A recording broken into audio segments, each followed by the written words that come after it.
Hi, I'm Barbara Cutrera. I'm a full-time author and I am visually impaired. I know that some of my readers are aware of this, some are not. I have what's called Stargardt's. It's a form of juvenile macular degeneration.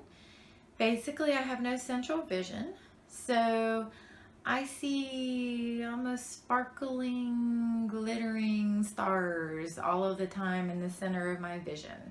So wherever I look in the center, for instance, if I look directly at you, your head would be a bunch of sparkling stars. So I always tell people you look fabulous because you do. And everything else on the outside is generally clear, but not in a detailed way. I mean, I am older, I'm aging, not old, but I'm aging, and so my vision on the peripheral vision area is deteriorating somewhat.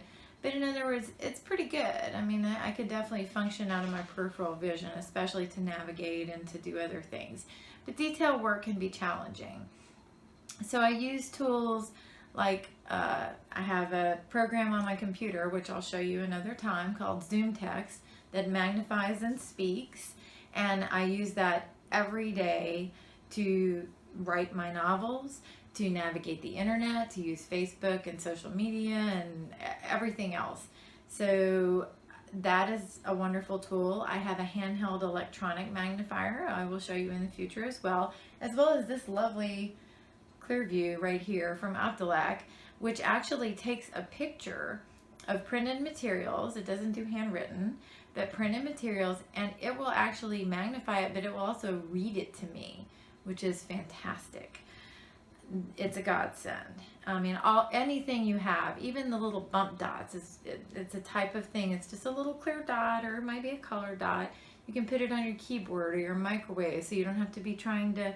I mean, I'm a touch typist, so the keyboard's not as big of a deal, but like, you don't have to feel around on your microwave for a number or try and see something. You can just punch a button and know the bump dot's on the 5 and go from there. So there are so many different tools out there.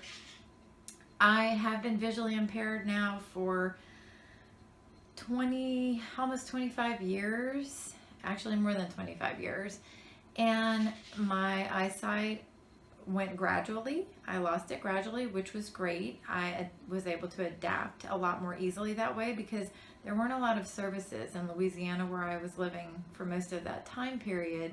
And so I just sort of adapted on my own. I got some services, I got what they had, but there just wasn't a lot available.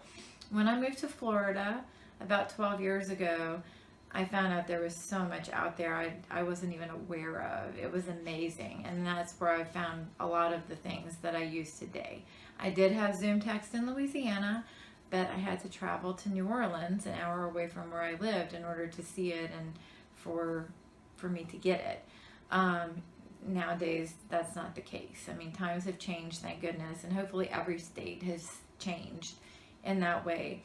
So I am a loyal Zoom Text user, and I use Glenn, as I call him. The voices have different names. I think Glenn might now be called Paul, but he'll always be Glenn to me.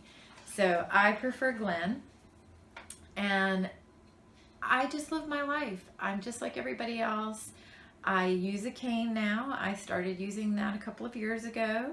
I really never needed it before, and I really still could function without it, except for street crossings. It's mostly for identification purposes, so that people know if I ask for help, they're not going to look at me like I'm crazy, because I look like a fully sighted person when I'm out in the community. I can function with my peripheral vision, but I can't if I don't have my electronic magnifier. Even with my magnifying glasses, I still can't function totally like a sighted person. So if I said, oh, excuse me, I'm visually impaired, I'd have people say, you look fully sighted, or, you don't look like you need help. You're not disabled. And I'm not disabled. I have a limitation. And that is the focus of a lot of my books, but not in a major way. I don't just focus on disabilities, but I will talk about those things in future episodes. But I just wanted you to understand what my vision loss was like and how I do function with it. It is not the end of the world if you have vision loss, or if you have been diagnosed with some other condition that is limiting. Basically, education, family and friends support, community resources. Everything that you can get is wonderful, and that will help you to continue to lead a productive, happy life. I am following my dream. I am a full-time author, and I started writing after my vision loss began. I mean, many years after my vision loss began, and that's when I started writing and working towards becoming a novelist. So unless you want to be a neurosurgeon or a pilot or a race car driver, those things are not going to happen if you're blind. But at least not that I can see. And with all these automated cars and stuff, who knows?